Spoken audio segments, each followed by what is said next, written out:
Imagine, you are in school in physical education class, and the teacher tells you, guys, today you're running marathon. Here's a map from the 60s, should be roughly correct. See you there in a couple of hours. Oh, and by the way, no smartphones. What are your chances, seriously? And this is how Waterfall feels, the traditional approach to project management. Teams plan for months and months, building detailed schedules. They write full books of requirements, hundreds of pages. Some requirements are already outdated before you even finish writing them. And nobody knows if things are going well until the deadline hits. And by then, it's too late. You spend months and months running in what you hope is the right direction. We spend so much time at work. Everyone wants to spend it on something meaningful. Not projects that get cancelled, not months of work that go nowhere. Real progress that you can see and that you can feel. But here's the twist. Really, everybody wants this. Everybody makes goals, New Year's resolutions. Every team wants to win. Winners and losers have the same goals. What separates them is not their goal setting, that's their process, their daily practice, their routine, their identity. So, how do you actually get there? Now picture this differently. You are not running marathon into the unknown. You're running laps at the stadium.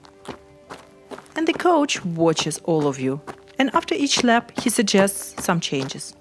Go slower. You can take your jacket off. Try different shoes maybe. This is Scrum. Short series of training sessions, which are called sprints, and continuous feedback. Before each sprint, coach and team together agree on the goal. For instance, next week we are going to work on our endurance. And at the end of each sprint, there is a review session where team shows their results and celebrate or learn. And you have a retrospective session where everybody can openly talk about what went good, but also what went wrong and what should be changed next time. And during the sprint, every morning, there is a daily. This is a quick checkup. How do you feel? Any problems?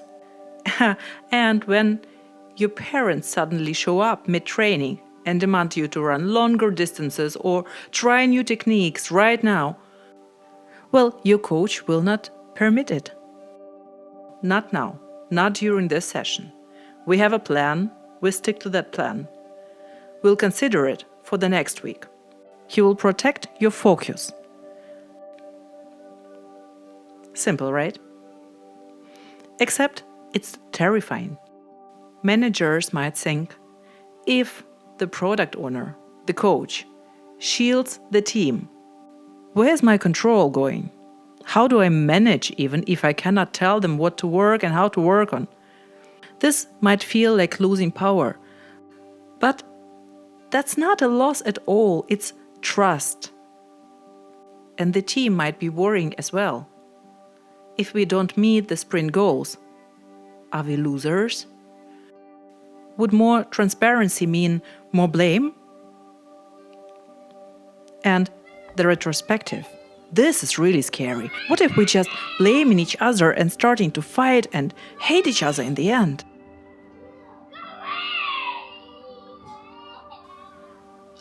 And honestly, sprint after sprint after sprint after sprint.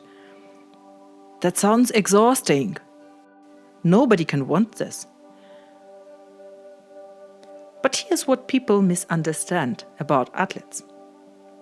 The top athletes train every single day. That's not once in a week at a gym. This is total focus, total commitment. This is how you get exceptional. And they are not starting with marathons. They start small, improving their technique, getting constant feedback, step by step. And here's the key. They're not forcing themselves, they're just being who they are. Runners. It becomes part of you, not a task, but a way of life. Same with Scrum. When it's done right, it's not constant pressure. It's a steady rhythm. Daily stand-ups are not another meeting. They are part of the habit. That's how great teams work.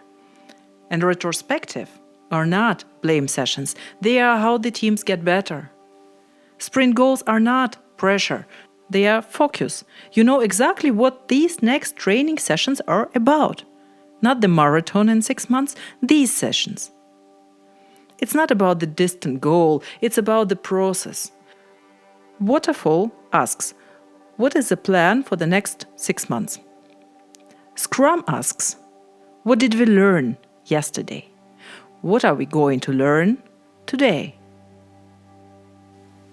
The transparency feels scary. That's what keeps you honest. The lack of control, the team decides how to do the work because they are the experts. Trust the process.